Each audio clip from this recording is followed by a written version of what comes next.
Homosexual gang అంతా ఓ చోట చేరింది. ఓ యాప్ను అడ్డాగా చేసుకుని తమ కోరికలు తీర్చుకోవడమే కాకుండా మరో గలీజ్ దందాకి తెరలేపారు.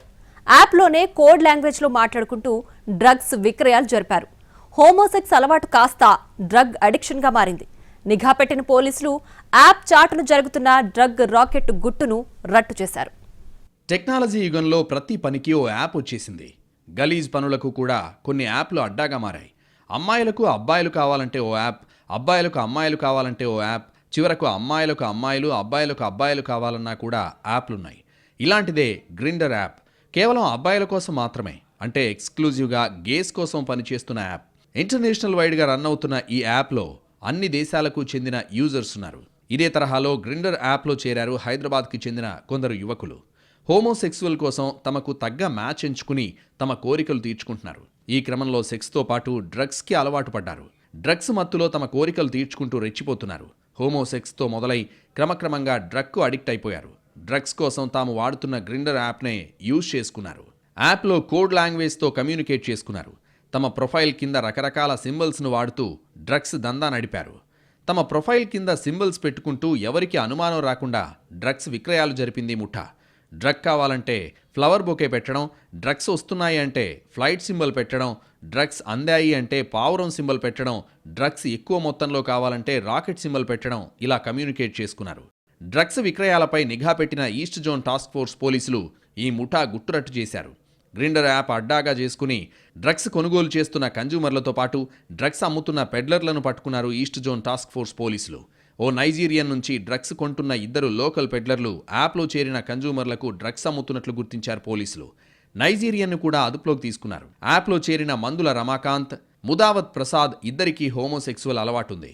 ఇద్దరూ క్రమంగా డ్రగ్స్కి అలవాటు పడ్డారు. డ్రగ్స్ తీసుకుని సెక్స్లో పార్టిసిపేట్ చేసేవాళ్లు.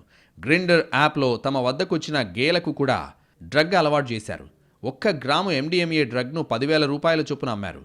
ఓవైపు తమ కోరికలు తీర్చుకుంటూనే మరోవైపు డ్రగ్స్ అమ్ముతూ సొమ్ము చేసుకున్నారు.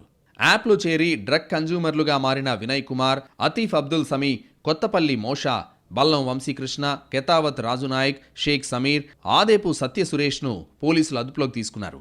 వీరికి కౌన్సిలింగ్ ఇచ్చి పంపారు పోలీసులు.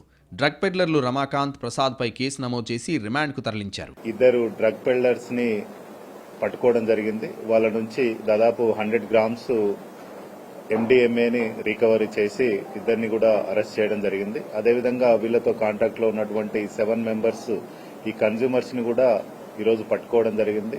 వాళ్ళని కూడా చట్ట ప్రకారము చర్య తీసుకుంటున్నాము. హోమోసెక్సువాలిటీ ఉండేటువంటి యాప్ ను యూజ్ చేస్తూ అందులో కస్టమర్స్ ని తీసుకొని వాళ్లకు ఈ MDMA డ్రగ్ అమ్మడం జరుగుతూ ఉంది. ఇందులో పట్టుకున్నటువంటి ఈ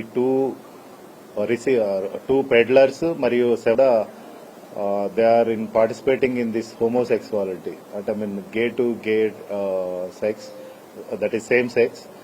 సో వీళ్ళందరినీ కూడా ఈరోజు అరెస్ట్ చేయడం జరిగింది. డ్రగ్ కన్జ్యూమర్లుగా మారిన అతీఫ్ అబ్దుల్ మలక్పేట్లోని ఇండో యుఎస్ హాస్పిటల్లో సర్జన్గా పనిచేస్తున్నాడు. కరిచెర్ల వినయ్ కుమార్ మేల్ ప్రాస్టిట్యూట్గా పనిచేయడమే ఉపాధిగా మార్చుకున్నాడు. మిగతా యువకులంతా ప్రైవేట్ ఉద్యోగాలు చేసుకుంటున్నారు.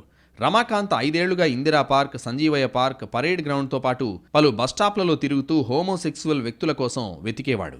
ఆ తర్వాత గ్రిండర్ యాప్లో చేరాడు. తనకు ప్రస్తుతం HIV పాజిటివ్ వచ్చినట్లు గుర్తించారు పోలీసులు. 2 ఏళ్ల క్రితం ఈజీ మనీకి అలవాటు పడి డ్రగ్స్ దందా స్టార్ట్ చేశాడు. ఓసారి అరెస్ట్ అయి జైలు జీవితం కూడా గడిపాడు. తిరిగి వచ్చిన తర్వాత కూడా అదే దందా నడిపాడు. ఓ డ్రగ్ కన్జ్యూమర్కి కూడా HIV పాజిటివ్ వచ్చినట్లు గుర్తించారు పోలీసులు.